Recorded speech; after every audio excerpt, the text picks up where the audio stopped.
días, Iglesia. Sí, es que es verdad que se vacía bastante, ¿eh? Se nota. Pero es un privilegio, una vez más, escuchar la voz de nuestro Dios por medio de su palabra, en esta ocasión su palabra predicada en medio nuestro. Y continuando, como ahora nos introducía muy bien Vladi, en esta serie de mensajes a través de las 7 cartas a las 7 iglesias que encontramos en los capítulos 2 y capítulo 3 de Apocalipsis, ¿verdad? Y hoy llegamos a la tercera de estas iglesias, haciendo un poquito de repaso de lo que hemos hecho hasta aquí. Llegamos, como digo, al tercer sermón de esta serie y hasta aquí hemos predicado sobre la carta a la iglesia en Éfeso, donde hablábamos sobre qué sucede cuando el amor se enfría en la iglesia. Hemos predicado sobre la carta a la iglesia en Esmirna, donde se hablaba sobre qué sucede cuando la fe es probada en la iglesia. Y en esta mañana veremos la carta a la iglesia en Pérgamo, donde hablaremos de lo que sucede cuando la verdad se compromete en la iglesia. Y este va a ser el tema que nos ocupe en esta mañana. Así que antes de continuar, vamos a leer este texto en Apocalipsis capítulo 2, versículos del 12 al 17. Apocalipsis 2, versículos del 12 al 17. Y como acostumbran a acabar cada una de estas cartas, decimos también: el que tiene oído, oiga lo que el Espíritu dice a las iglesias. Si me queréis acompañar, dice así el versículo 12. Y escribe al ángel de la iglesia en Pérgamo: el que tiene la espada aguda de 2 filos dice esto: yo conozco tus obras y dónde moras, donde está el trono de Satanás. Pero retienes mi nombre y no has negado mi fe, ni aun en los días en que Antipas, mi testigo fiel, fue muerto entre vosotros, donde mora Satanás. Pero tengo unas cosas, o unas pocas cosas contra ti, que tienes ahí a los que retienen la doctrina de Balaam, que enseñaba a Balac a poner tropiezo ante los hijos de Israel, a comer de cosas sacrificadas a los ídolos y a cometer fornicación. Y también tienes a los que retienen la doctrina de los nicolaitas, la que yo aborrezco. Por tanto, arrepiéntete, pues si no, vendré a ti pronto y pelearé contra ellos con la espada de mi boca. El que tiene oído, oiga lo que el Espíritu dice a las iglesias. Al que venciere, daré a comer del maná escondido. Y le daré una piedrecita blanca, y en la piedrecita escrito un nombre nuevo, el cual ninguno conoce, sino aquel que lo recibe. Amén. Esta es la lectura de la palabra de Dios. Estoy convencido, de que a todos nos molesta cuando vemos que un gobierno no cumple con su programa electoral, ¿verdad? Incluso a veces haciendo lo contrario de lo que había prometido, solamente por intereses partidistas, por sobrevivir y aferrarse al poder, o por no despertar reacciones en ciertos sectores de la sociedad. Si llevamos esto a un plano más personal, estoy convencido de que también nos molesta pensar, descubrir, cuando una persona que mostraba pensar de cierta manera, actúa de forma totalmente opuesta y contraria para acomodarse a cualquier contexto, solamente para quedar bien con todos, para evitar críticas. No parece que inspiren demasiada confianza ninguno de estos casos, ¿verdad? ¿Qué te hace pensar que inspira confianza una iglesia que comprometa la verdad para camuflarse en su cultura y pasar desapercibida? De hecho, ¿para qué sirve una iglesia así en la sociedad? Jesús lo dijo con estas palabras, Mateo capítulo 5. Vosotros sois la sal de la tierra, pero si la sal se desvaneciere, ¿con qué será salada? No sirve más para nada, ni sirve a los de adentro, ni le sirve tampoco a los de afuera. Y así podríamos resumir el tema de este mensaje de la siguiente manera. La iglesia perderá su razón de ser cuando permita que las verdades de la palabra de Dios se comprometan para encajar socialmente. Ese es el tema que vamos a ver en esta mañana. Y si me lo permitís, vamos a desarrollar este mensaje en cuatro puntos, o los 4 habituales en los que vengo desarrollando cada uno de estos mensajes en esta serie. Primero hablaremos del Señor de la Iglesia, en segundo lugar del carácter de la Iglesia, en tercer lugar del llamado a la Iglesia y por último la promesa a la Iglesia. El Señor de la Iglesia, el carácter de la Iglesia, el llamado a la iglesia y la promesa a la iglesia. Comencemos hablando del Señor de la iglesia. Y como en las anteriores, esta carta a la iglesia en Pérgamo comienza con una descripción de Cristo. Como dice y escribe este famoso predicador escocés de siglos pasados, Robert Murray McCheyne, Cristo siempre asume el carácter adecuado para la iglesia que escribe. Él nos conoce y Él sabe de qué manera necesitamos verle, cada uno de los creyentes, cada una de las iglesias. Una vez más, destaquemos aquí que la carta se dirige al ángel de la iglesia en Pérgamo, dice el versículo 12, y ya vimos que la palabra ángel significa mensajero y con toda probabilidad está señalando al maestro, pastor en esa congregación local. Y aprovechando en esta mañana que durante esta semana conmemorábamos, ¿verdad?, la ascensión de Cristo, recordamos lo que el apóstol Pablo enseña en su carta a los Efesios, capítulo 4, que cada uno de esos pastores y maestros han sido dones que el Cristo ascendido ha regalado a su iglesia para seguir edificándola. Ellos han sido apartados por el Señor para ese oficio público, lo cual sin duda es un verdadero privilegio y una verdadera también responsabilidad. Si miras con detenimiento, a pesar de dirigirse a toda la iglesia, estas cartas tienen en mente de manera particular a estos oficiales como responsables de que se haga o no lo que el Señor dice. Así que, iglesia, no dejemos de orar por este ministerio.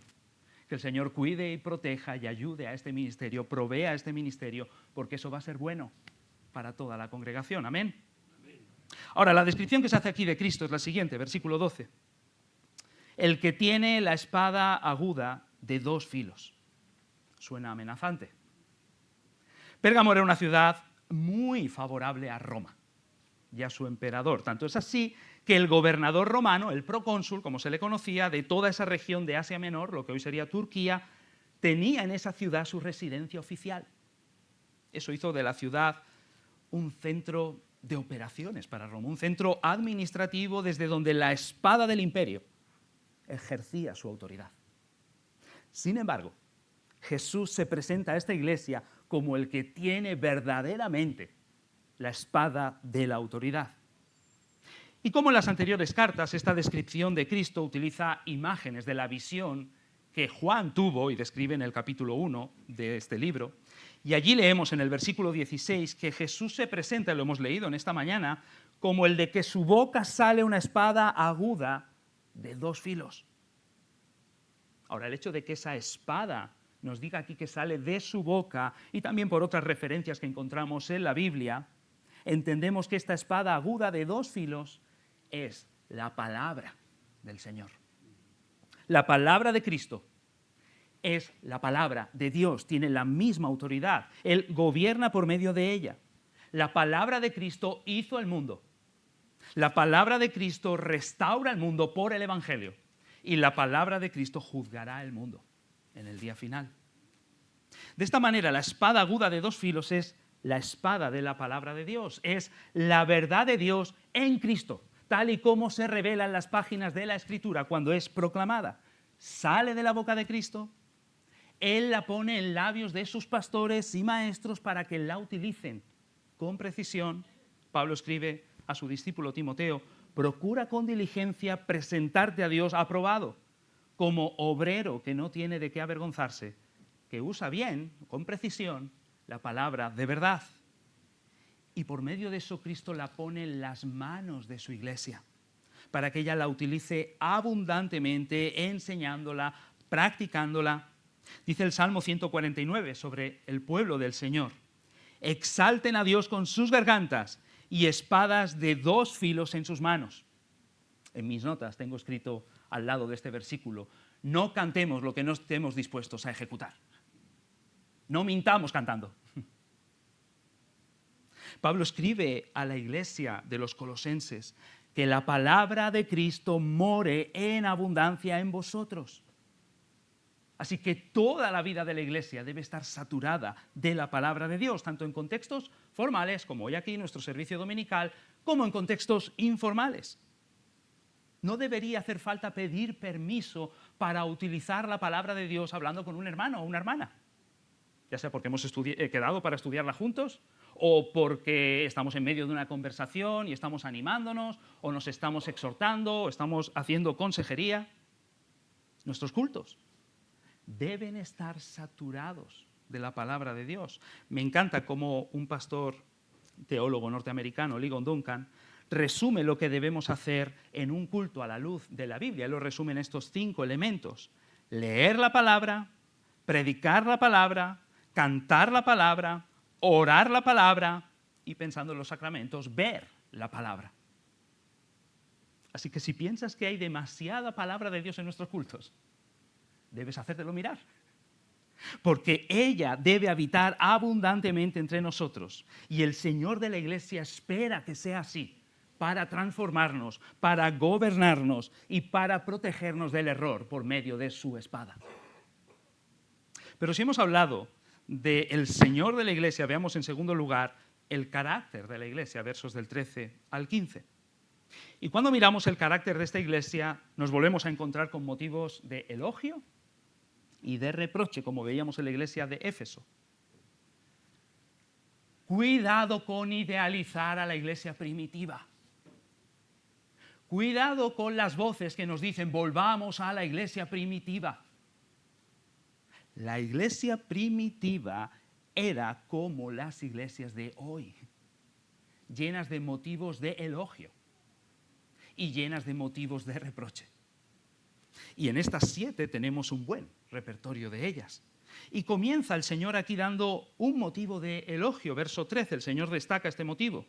Yo conozco tus obras y dónde moras, donde está el trono de Satanás. Pero retienes mi nombre y no has negado mi fe, ni aun en los días en que Antipas, mi testigo fiel, fue muerto entre vosotros, donde mora Satanás. El motivo de elogio a esta iglesia era por mantener sus creencias firmes y públicamente, a pesar de lo controversiales que eran en su cultura. Las tenían muy claras, las tenían muy bien precisadas. Tú entrabas en su página web y las tenían allí colocadas, declaración de fe, totalmente abierta, totalmente públicas. Es fácil mantener creencias en el ámbito privado, ¿verdad? En la iglesia aquí, con los hermanos, o quizá también en casa. Pero y fuera de estos espacios. Y cuando la profesora en medio de clase te pregunta, ¿hay aquí algún cristiano? ¿Hay alguien aquí que todavía cree en la Biblia? ¿Hay alguien aquí que todavía cree en Jesús? Y cuando tus amigos se burlan de algún asunto importante de la fe cristiana, quizás sin saber que tú lo eres o qué piensas, o cuando tus compañeros de trabajo actúan contra los mandamientos de Jesús y esperan que tú hagas lo mismo también, por supuesto, para no desentonar. Estos cristianos de Pérgamo retenían la verdad sobre Jesús y la confesaban públicamente donde mora Satanás, donde está el trono de Satanás. Ahora, ¿qué significa eso? Bueno, se han barajado diferentes posibilidades para interpretar esas palabras. Déjame solo resumirlas en estas 4 brevemente. En primer lugar, podría ser porque la ciudad, como decía, era un centro administrativo del poder del imperio y tenía la espada de una manera muy especial, con todo lo que eso implicaba para los cristianos, ¿verdad? Y la persecución. Otra posibilidad es que la ciudad tenía un templo dedicado al César. Era pionera en esto. Tenía un templo al César a quien adoraban como el Señor. Era un centro de culto al emperador dentro del imperio. Una tercera posibilidad es que la ciudad tenía el gran altar de 13 metros de altura dedicado a Zeus o Júpiter para los romanos, además de otros muchos templos dedicados a diferentes dioses. Esto no era diferente a lo que ocurría en otras ciudades, donde se promovía la idolatría y también cierta promiscuidad sexual. De hecho, algunos de estos dioses en la ciudad se les llamaban Sóter, Salvador. Y había un templo dedicado a uno de estos dioses, Esculapio, el dios de la sanidad. Y es significativo que su imagen era una serpiente. Y esto te sonará porque esa imagen se ha perpetuado en la industria farmacéutica, ¿verdad? La serpiente es una imagen que se asocia a Satanás en la Biblia. Y con esto no estoy tratando de hablar contra la industria farmacéutica, creo que podrían haber elegido un mejor símbolo, pero procede de aquí. Pero se conoce que multitudes venían de todo el imperio a Pérgamo para ser curadas. Tenían esa gran esperanza. Y otra posibilidad podría ser porque Pérgamo, de donde obtenemos nuestra palabra pergamino, era una gran industria de este material y llegó a construir una de las bibliotecas más prestigiosas de todo el imperio, con más de 200.000 rollos. Así que imagínate, sabios, filósofos de todas partes venían a residir a esta ciudad y se convirtió en un semillero de conocimientos, de todo tipo de doctrinas y de ideas que se difundían por todas partes. Así que cualquiera de estas explicaciones nos ayuda a entender por qué la ciudad de Pérgamo pudo convertirse en una residencia, en un gran resort bastante cómodo para Satanás. La tensión con los cristianos en esa ciudad llegó hasta tal punto que acabaron con la vida de un tal Antipas. No sabemos prácticamente nada de él, fue un mártir del primer siglo. La tradición dice que era uno de estos pastores en esa iglesia. Solamente sabemos que mantuvo firmes sus creencias públicamente. De hecho, Cristo le llama mi testigo fiel. Esto es bastante público. Y aunque la historia ha olvidado quién era, Cristo no lo olvida. Él se acuerda de su nombre. Él fue un modelo para su congregación y para las iglesias de todos los tiempos. Esta iglesia no llamaba Señor a César, no llama Sóter a los dioses de la ciudad, no llama sanador a Esculapio, ni busca la sabiduría en su prestigiosa biblioteca. Ellos confesaban abiertamente su fe en Jesús y le adoraban públicamente como su Señor, Salvador, sanador y sabiduría. Querido hermano, querida hermana, es posible que tengas que estar viviendo ahora mismo tu fe en un entorno difícil, en un lugar donde Satanás reside especialmente. Hay lugares así. Pero en esta mañana debes saber que Jesús conoce dónde moras.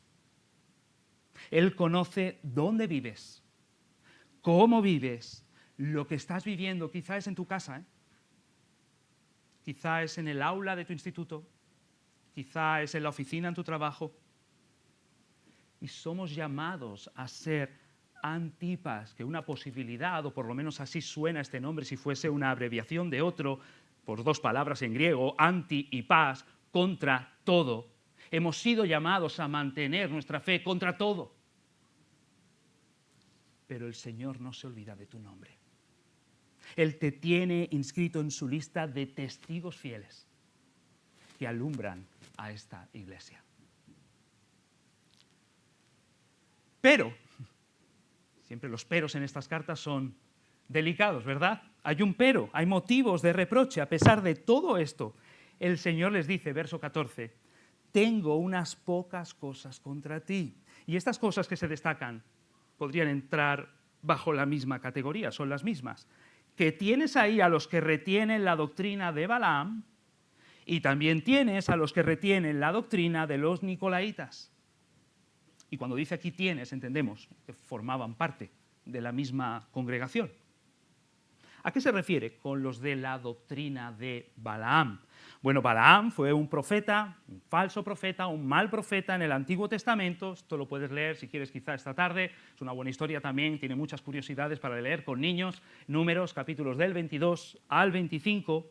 Y en una ocasión, Balac, el rey de Moab, lo quiso contratar para que Balaam desestabilizase de alguna manera al pueblo de Israel por medio de sus maldiciones proféticas. Y tras varios intentos fallidos, porque Dios no lo permitió, planificaron otra estrategia. En lugar de ir al ataque contra Israel, poner tropiezo frente a Israel a través de introducir dentro del pueblo enseñanzas seductoras que le permitían compatibilizar, esta palabra es importante, compatibilizar sus creencias en Yahvé con las creencias de la cultura moabita. Y algo así ocurría en la iglesia de Pérgamo.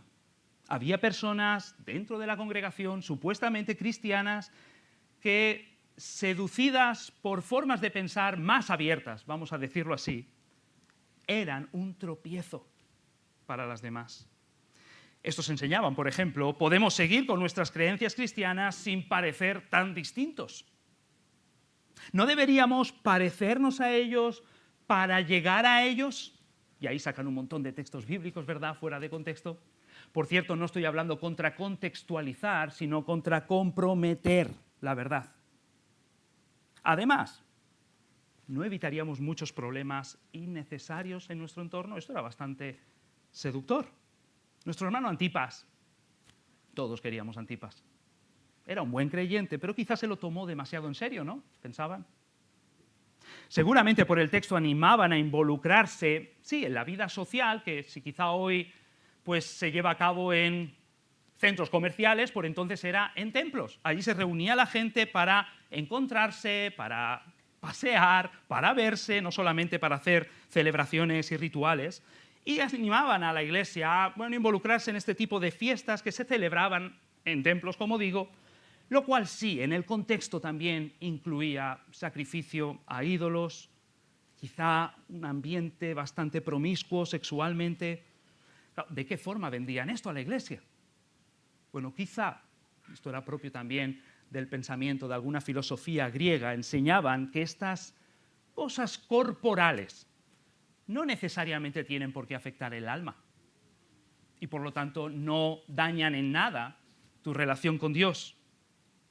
No sabemos mucho de estos nicolaitas, pero seguramente proponían también algo similar. Eran personas que promovían la compatibilidad entre Cristo y César, entre Biblia y cultura, entre iglesias y templos, entre luz y oscuridad. ¿Por qué escoger? Si podemos retener el nombre del Señor y participar también de lo que está a nuestro alrededor, enseñaban. Ahora bien, ¿cómo aplica esta situación a nosotros hoy? Porque parece que nos pilla bastante lejos, ¿verdad?, de este contexto. Yo espero que ningún miembro en esta iglesia se está viendo tentado a frecuentar templos y cultos paganos y este tipo de rituales.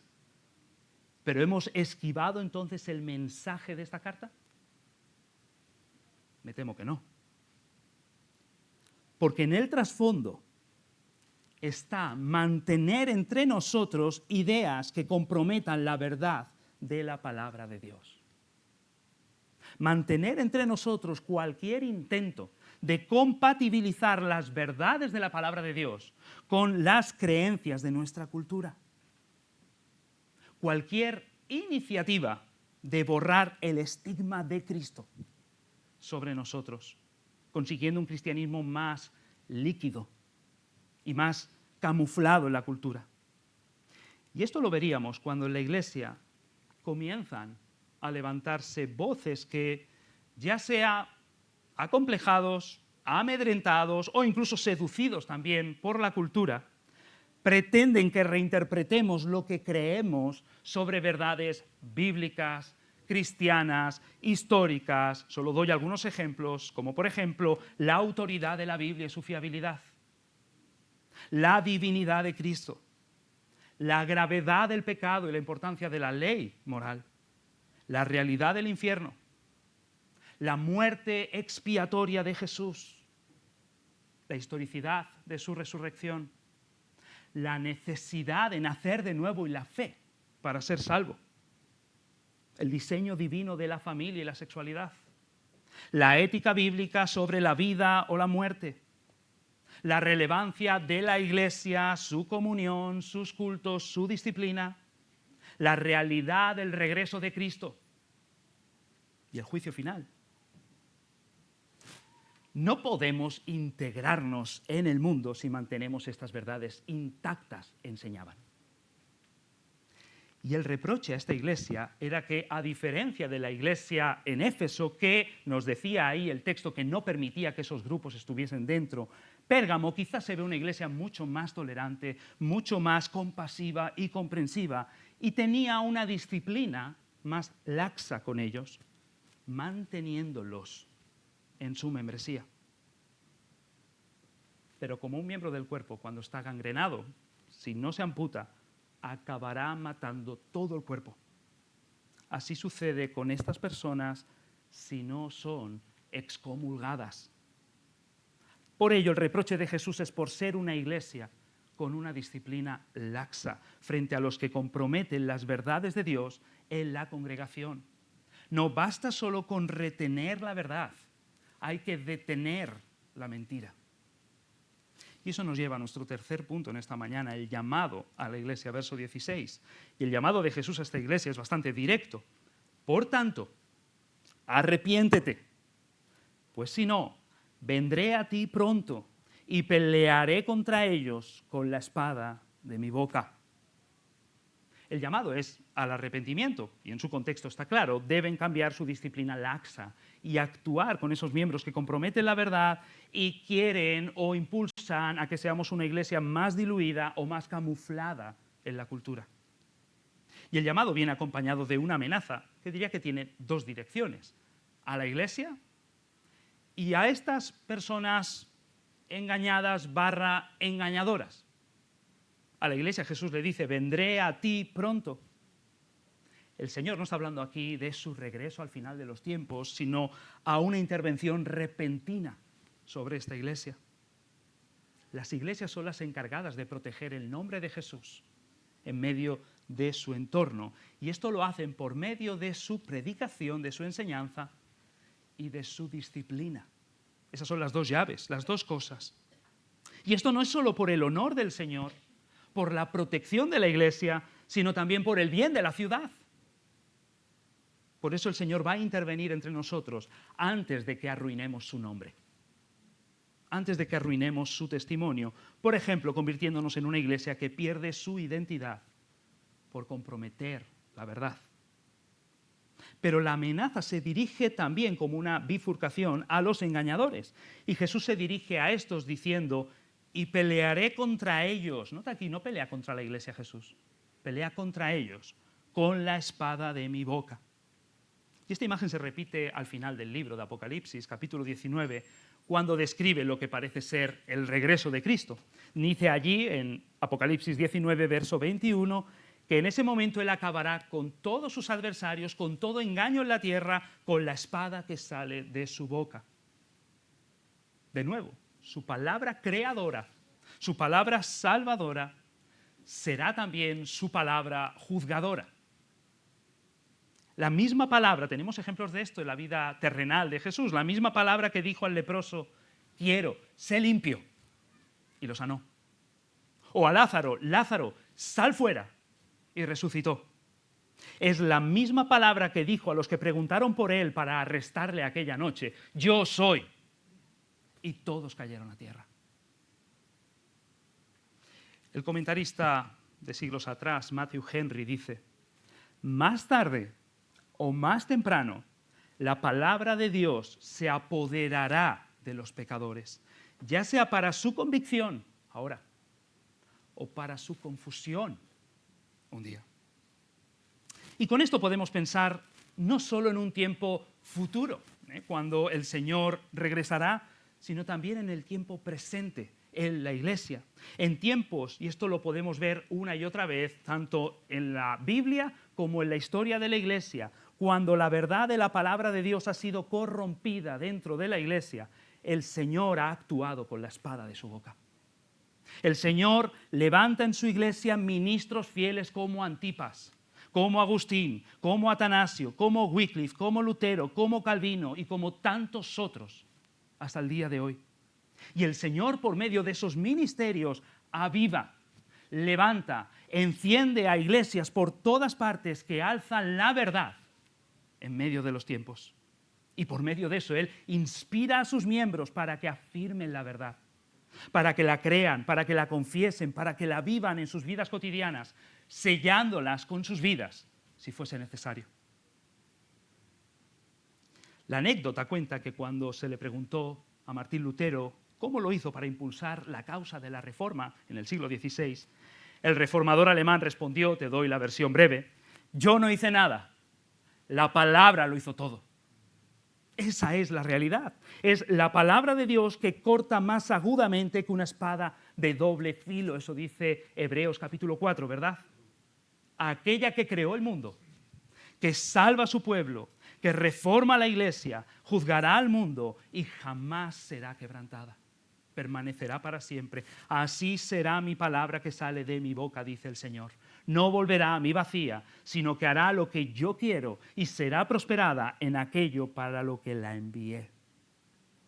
El Señor es fiel. El Señor envía y seguirá enviando su palabra a la iglesia. Pero iglesia, pelea contra todo con esta espada. Esta es la palabra poderosa de Dios que tenemos como iglesia. Por amor a Dios, por amor a la iglesia y por amor al mundo, no la comprometamos. El que tiene oído, oiga lo que el Espíritu dice a las iglesias.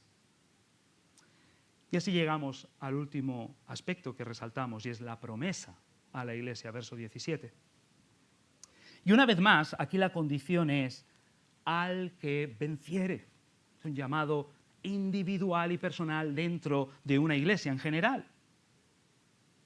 La verdad está en guerra. Desde que Satanás introdujo una sombra de sospecha sobre la palabra de Dios en el jardín del Edén. ¿Sientes esa lucha en nuestro tiempo? ¿En tu entorno? ¿En la iglesia? ¿En tu corazón? Si no la sientes, quizá, a lo mejor, quizá sea porque ya la hayamos comprometido. Piensa en estos dos grupos de personas. Antipas, Balaam. Mientras que Antipas se opone a todos, Balaam y los nicolaitas buscan la forma de acomodarse a todos. ¿Con qué tipo de cristianismo te identificas más? ¿Qué expresión de iglesia quieres para Vilasar? La promesa es solo para los Antipas, que vencen. Y la promesa dice, al que venciere, daré a comer del maná escondido y le daré una piedrecita blanca. Y en la piedrecita ha escrito un nombre nuevo, el cual ninguno conoce, sino aquel que lo recibe. Qué bonito, la piedrecita. Bueno, entenderás que no hay poca discusión, ¿verdad?, sobre el sentido de estas palabras tan enigmáticas. Pero en resumen podemos decir algo. Cristo nos va a alimentar y se va a comunicar con nosotros de una manera especial. Eso es lo que está detrás. La promesa implica primero comer del maná escondido. Esto es una referencia directa, te vas al libro de Éxodo en el Antiguo Testamento, cuando Dios le manda a su pueblo que deben tomar uno de esos trozos de pan que caía milagrosamente del cielo y esconderlo y guardarlo dentro del arca. Sin duda, a la luz de toda la Biblia, especialmente Juan capítulo 6, ese pan apunta al mismo Cristo, que se presenta como el pan de vida que desciende del cielo. Cristo no es solo el pan de vida que descendió para ser partido en la cruz, y el pan de vida que descenderá y nos alimentará para siempre en la vida eterna. Él es también el pan de vida que desciende para alimentar nuestra alma en el presente, en la actualidad. Jesús dijo, Juan capítulo 14, el que me ama será amado por mi Padre, y yo le amaré y me manifestaré a él. Y luego sigue diciendo, el que me ama, mi palabra guardará, y mi Padre le amará y vendremos a él, y haremos morada con él. Cristo viene a nosotros, nos alimenta con su Espíritu, y lo hace a través de sus medios más ordinarios, en la comunión privada con Él, por la oración, por la escritura, en la comunión pública, con la predicación, con la Santa Cena. Iglesia, el Señor tiene maná escondido para ti. El Señor tiene su pan para alimentarnos, pero es solo para los que no están alimentándose de más ideas, sino que tienen hambre de Él. Es solo para los que le aman y guardan su palabra, dice el Señor. Pero la promesa incluye también no solo el maná, sino una piedrecita blanca con un nombre nuevo escrito. Parece ser que en las competiciones deportivas de entonces era costumbre que al ganador se le diese una piedra blanca con su nombre. Era como un certificado de ganador. Las piedras, y esto es interesante porque en Apocalipsis está lleno de referencias al Antiguo Testamento, también podrían hacernos pensar en esas piedras preciosas que adornaban la vestimenta de los sacerdotes en el Antiguo Testamento, donde estaban escritos, ¿verdad?, los nombres de las tribus de Israel, del pueblo de Dios. Aquí se nos dice que será un nombre nuevo, y la palabra no apunta a nuevo en el sentido de un nombre diferente en el tiempo, sino más bien nuevo en su frescura, en su comprensión. En Apocalipsis, capítulo 19, tú puedes ver cómo Cristo tiene un nombre que solo Él conoce, claramente, no comparte con nadie. Los seguidores de Jesús se identifican en Apocalipsis por tener escrito el nombre de Cristo en sus frentes, mientras que el resto tienen escrito el nombre o el número de la bestia. Y eso solamente es una manera figurada, no debes tratar de pensar de alguna marca o algún tipo de chip, solamente una manera figurada de decir a quién perteneces. El nombre da identidad. ¿Y cuál es el nombre que recibimos los discípulos del Señor? Cristianos. Cristianos. No te acostumbres a usar esa palabra, está cargada de contenido bíblico, teológico, espiritual, vital. Cristiano, llevas el nombre de Cristo encima tuyo. Llevamos el nombre de Cristo. Cristo nos identifica, le pertenecemos a Él. Y esta promesa tiene que ver con ese sello del Espíritu, fresco, nuevo, renovador, confirmando tu fe, fortaleciendo tu identidad y asegurando tu adopción como hijo de Dios. Pablo escribe en su carta a los Romanos, capítulo 8, el Espíritu mismo da testimonio con nuestro espíritu de que somos hijos de Dios. ¿Lo sabes dentro tuyo? ¿Lo sabes porque has creído? ¿Porque conoces las promesas de Dios? ¿Porque ves algunos frutos en tu vida? Pero hay momentos, especialmente momentos difíciles en tu vida, cuando necesitas saberlo más que nunca. Necesitas sentirlo de manera más profunda que antes. Y son esos momentos en los que el Espíritu del Señor te da esa piedrecita blanca, traslúcida, preciosa, renovando tu nombre y escribiendo en tu corazón, eres un hijo de Dios. Tú eres cristiano, eres propiedad de Cristo. Cristo es tuyo y tú eres suyo. ¿Qué mayor consuelo puede haber? Tanto en la vida como en la muerte, eso dice la primera pregunta, ¿verdad?, en el Catecismo de Heidelberg, que yo con cuerpo y alma, tanto en la vida como en la muerte, no me pertenezco a mí mismo, sino a mi fiel Salvador Jesucristo. Somos propiedad suya. Y esa experiencia solo la conoce el que la recibe. Solamente. Estas promesas no solo nos hablan de una experiencia futura, cuando estemos en el cielo, por supuesto, ahí va a ser perfecto, pleno, sin interrupción, pero describen también una experiencia real, en el presente, disponible para cada uno de nosotros, si luchamos y no comprometemos la verdad del Señor. Cristo vendrá a nuestras vidas, Él vendrá a nuestra iglesia para alimentarnos, para confirmarnos de una manera especial. Pérgamo será donde more Satanás cómodamente.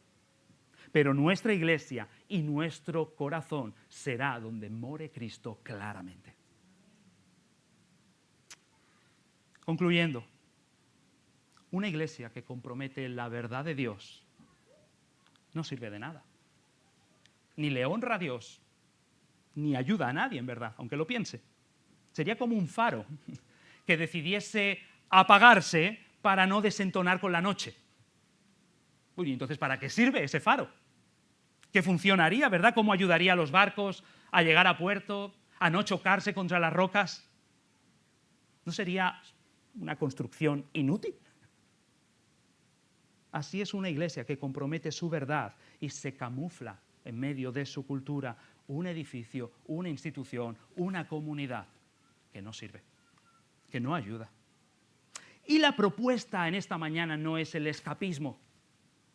Debemos estar presentes en nuestra cultura, sin que esa cultura moldee nuestro pensamiento. Jesús lo resumió perfectamente en Juan capítulo 17 con estas 3 afirmaciones. Estáis en el mundo, pero no sois del mundo, y yo os he enviado al mundo. Debemos mantener ese equilibrio. Debemos estar en el mundo sin que el mundo esté en nosotros. Para ello, vivamos bajo la espada de la palabra de Dios. Que esta sea nuestra regla suprema de fe y de conducta. No tengamos miedo a proclamarla desde el púlpito cuando nos reunimos, a creerla en las sillas, a practicarla en la vida y a compartirla en nuestras relaciones. No tengamos temor de presentar a Cristo como el centro de todo. Él es el prometido, encarnado, crucificado, resucitado, ascendido y reinando ahora hasta que regrese. Y mientras tanto, Él sigue dando perdón de pecados y vida eterna a todos los que se arrepienten y creen en Él. No nos avergoncemos del Evangelio, porque es poder de Dios para salvación, porque como escribe Pablo, las armas de nuestra milicia no son humanas, son poderosamente divinas para conquistar, para convencer, para traer vida a los corazones. Iglesia en Vilasar, sujeta firmemente esta espada de la palabra.